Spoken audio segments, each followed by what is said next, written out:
నువ్వు లేని జీవితం ఆదిత్య మ్యూజిక్ ద్వారా విడుదలైన ఈ సినిమా పాటలు ఎంత సక్సెస్ అయ్యాయో నేను ఇప్పుడు మీకు ప్రత్యేకంగా చెప్పాల్సిన పని లేదండి. ఆల్రెడీ మీ అందరికీ తెలుసు.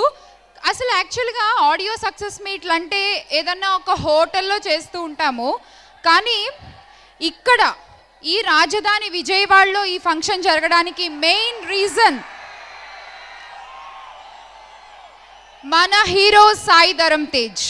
ఆయనే చెప్పారు మనం విజయవాడ వెళ్దాము, వాళ్ళని డైరెక్ట్గా కలుసుకుందాము, ఆడియోని ఇంత పెద్ద హిట్ చేసినందుకు వాళ్ళకి ప్రత్యక్షంగా నేను థ్యాంక్స్ చెప్పుకోవాలి అని మమ్మల్ని అందరినీ ఇక్కడికి తీసుకొచ్చారు. నిజంగా ఈ ఈవెంట్ ఇక్కడ ప్లాన్ చేసినందుకు 100కి 1000% రెస్పాన్స్ కనిపిస్తోంది మీ దగ్గర నుంచి. ఆల్ విజయవాడ యూత్ చాలా ఎనర్జెటిక్గా ఉన్నారు. ఇదే ఎనర్జీని మన ప్రోగ్రామ్ అయిపోయేంత వరకు కూడా కంటిన్యూ చేద్దాము. మీకు నచ్చినటువంటి మీరు మెచ్చిన మెగా ఫ్యామిలీ స్టార్స్ అందరూ ఇక్కడికి రాబోతున్నారు, మిమ్మల్ని పలకరించబోతున్నారు. మరీ నేను మాట్లాడుతుంటే లేచి మరీ ఇలా థ్యాంక్స్ చెప్పక్కర్లా, కూర్చోవచ్చు, కూర్చోండి please. Please take your seats all of you please. జనరల్గా ఉప్పు లేని పప్పు, కో ఎడ్యుకేషన్ లేని చదువు, పిల్ల లేని జీవితం వేస్ట్. ఏమంటారు?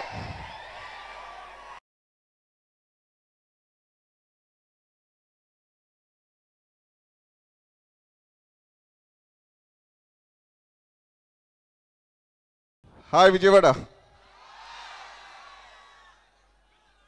సౌండ్ తక్కువ ఉంది ఎందుకు ఇవాళ?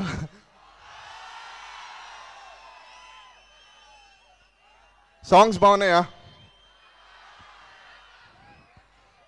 తేజు ఇది ఫస్ట్ ఫిలిం. తేజుకి మీ అందరు బ్లెస్సింగ్స్ కావాలి. చాలా బాగా డ్యాన్స్ చేశాడు, మీరందరూ ఎంజాయ్ చేస్తారు.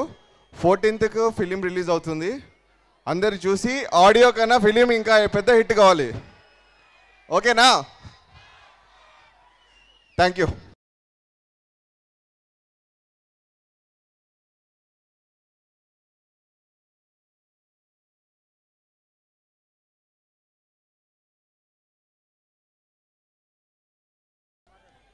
వేదిక మీద ఉన్న పెద్దలందరికీ, మీడియా మిత్రులకి, నా జన్మనిచ్చిన మా అమ్మా నాన్నకి, విద్య నేర్పిన మా గురువు చింతపల్లి రమణ గారికి, మెగా ఫ్యాన్స్కి, పవర్ స్టార్ ఫ్యాన్స్కి, మెగా పవర్ స్టార్ ఫ్యాన్స్కి, స్టైలిష్ స్టార్ ఫ్యాన్స్కి, నవంబర్ 14th రాబోతున్న మరో mega junior megastar Sai Dharam ఫ్యాన్స్కి అందరికీ పేరు పేరున నా హృదయపూర్వక నమస్కారాలు చెప్తున్నాను. ఇదే విజయవాడలో ఇందిరా ఫంక్షన్ జరుగుతుంటే గేట్ లోపలికి రావడానికి ఎన్నో పోలీసు లాఠీలు దెబ్బలు తిని లోపలికి రాలేకపోయాను. 10 ఏళ్ల తర్వాత ఇదే స్టేజ్ మీద ఇదే విజయవాడలో ఉన్నందుకు చాలా గర్వంగా ఫీల్ అవుతున్నాను. ఈ షీల్డ్, పిల్ల నువ్వు లేని జీవితం,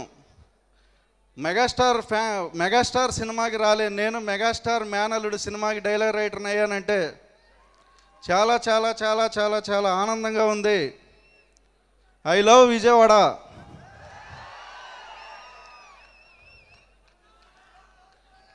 మా డైరెక్టర్ గురించి చెప్పాలండి. ఈ సినిమాతో ఆయన ఉత్తమ స్క్రీన్ ప్లే అవార్డు అందుకోవాలని ఆశిస్తున్నాను. ఈ సినిమా టాప్ 10 మూవీస్లో ఒకటి అవుతుంది. మా డైరెక్టర్ టాప్ 10 డైరెక్టర్స్లో ఒకటి అవుతారు. నేను చాలా తక్కువ సినిమాలకు ఎగ్జైట్ అవుతూ ఉంటాను. మా ఈ సినిమాలో ఒక ట్రైన్ ట్రాక్కి 20 నిమిషాల పాటు రోమాలు నిక్కపొడుచుకునే ఒక ట్రైన్ ట్రాక్ ఉంది. దానికి చాలా ఎగ్జైట్మెంట్ అవుతుంది. మీ అందరికీ కూడా చాలా బాగా నచ్చుతుంది సినిమా. మా ప్రొడ్యూసర్స్ గురించి చెప్పాలి.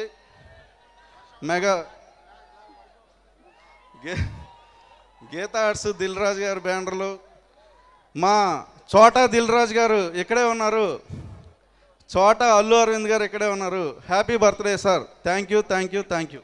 హాయ్ అండి, నాది కూడా విజయవాడే. ఈ సినిమా మీ ఎక్స్పెక్టేషన్ కన్నా చాలా బాగుంటుంది. సూపర్ హిట్ సినిమా 14వ తారీఖు చూడబోతున్నాను నేను. Thank you. అందరికీ నమస్కారం. ఇప్పుడే వచ్చాం హైదరాబాద్ నుంచి, కానీ ఏం మాట్లాడాలో అర్థం కావట్లేదు.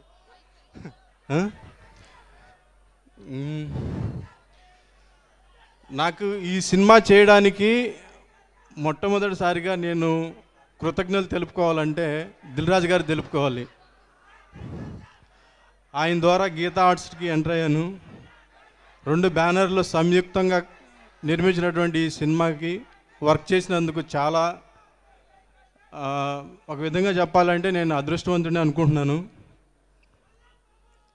అదేవిధంగా అల్లు అరవింద్ గారికి, ఈ సినిమాకి ప్రొడ్యూసర్స్గా బన్నీ వాసు గారికి, హర్షిత్ గారికి, అదేవిధంగా మా డైరెక్టర్ ఏఎస్ రవికుమార్ చౌదరి గారికి, నా కో టెక్నీషియన్స్ శివేంద్ర, వీళ్ళందరికీ కృతజ్ఞతలు తెలుపుకుంటున్నాను. చాలా చాలా థ్యాంక్స్. ఏం మాట్లాడాలో అర్థం కావట్లేదు. Thank you.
మేము హైదరాబాద్ నుంచి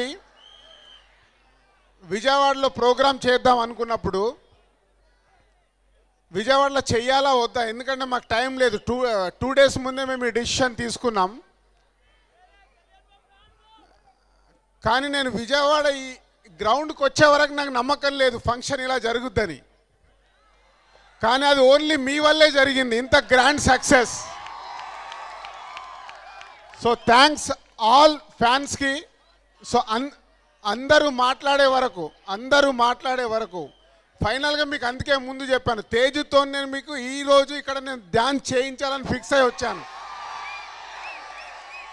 కాబట్టి మీరు అందరు చాలా పేషెన్స్గా అందరూ మాట్లాడేది వినటానికి ఓపికగా ఉండండి ప్లీజ్. మీ అందరికన్నా కూడా కళ్యాణ్ బాబుకి నేను పెద్ద ఫ్యాన్ని.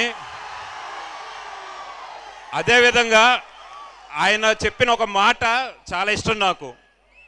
చాలామంది ఆయన్ని ఫంక్షన్కి రమ్మని అట్లకి అప్రోచ్ అయినప్పుడు ఆయన ఒక మాట చెప్పారు. అది ఎవరికి చెప్పారో కూడా నాకు గుర్తులేదు, కానీ నేనున్నా నా మాట.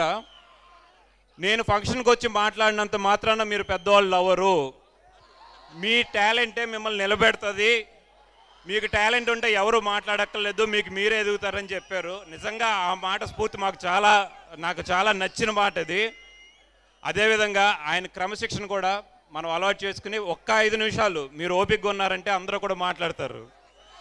మన మెగా ఫ్యామిలీలో హీరోలు అందరూ కూడా హైదరాబాద్లో ఉన్నా కూడా నాకు తెలిసి ఈరోజు వాళ్ళ మనసంతా కూడా ఇక్కడ ఉంటుంది. ఎందుకంటే వాళ్ళందరికీ కూడా తేజు అంటే చాలా ఇష్టం. అండ్ వాళ్ళందరూ కూడా ఎల్లుండ 14ని ఈ సినిమా గురించి రిలీజ్ అయ్యి దీని రెస్పాన్స్ ఎలా ఉంటుంది అనే దాని మీద వాళ్ళందరూ కూడా చాలా యాంగ్జైటీగా ఉన్నారు. వాళ్ళందరికీ ఉన్నా కూడా మన మెగా ఫ్యాన్స్ అందరం కూడా చాలా యాంగ్జైటీగా ఉన్నాం. పొద్దున్నే ఈ సినిమా చూశాను. 2 సంవత్సరాలు మేము పడ్డ కష్టం ఈ సినిమా ఈరోజు మార్నింగ్ చూసినప్పుడు నిజంగా చాలా ఆనందంగా అనిపించింది. ఎందుకంటే డెఫినెట్గా we are delivering very good product. And Teju దాంట్లో చాలా బాగా చేశాడు. మన అభిమానులందరికీ ఒక విషయం నేను చెప్పాలి. చాలామంది చాలా చోట్ల అంటున్నారు లైక్ ఏంటి ఈ ఫ్యామిలీ నుంచి ఎంతమంది వస్తారు, ఈ ఫ్యామిలీ నుంచి ఎంతమంది వస్తారని. కరెక్ట్గా నాకు మాట్లాడటానికి ఎక్కడ కూడా దొరకలేదు. ఈరోజు ఆ సందర్భం దొరికింది అనుకుని మాట్లాడుతున్నా.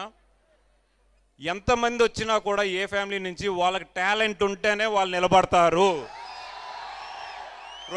రెండో విషయం, చిరంజీవి గారు అవ్వచ్చు, పవన్ కళ్యాణ్ గారు అవ్వచ్చు, చరణ్ అవ్వచ్చు, అల్లు అర్జున్ అవ్వచ్చు, ఎవరైనా సరే వాళ్ళ బ్యాక్గ్రౌండ్ మార్నింగ్ షో 11 గంటలకి థియేటర్ వరకు తీసుకొచ్చే వరకే ఉపయోగపడుతుంది. మళ్ళీ వాడు 1 గంటకి ఆడియన్స్ బయటకు వెళ్ళేటప్పుడు ఈ కుర్రోడు చేసిన టాలెంటే మాట్లాడతాడు తప్ప ఫ్యామిలీ బ్యాక్గ్రౌండ్ మాట్లాడు. సో ఇలాగే ఫ్యామిలీ బ్యాక్గ్రౌండ్ నుంచి వచ్చిన ఎంతోమంది ఉన్నారు, కానీ సక్సెస్లు కొంతమందికి వచ్చినాయి. దట్ మీన్స్ టాలెంట్ ఉన్న వాళ్ళే బయటపడతారు.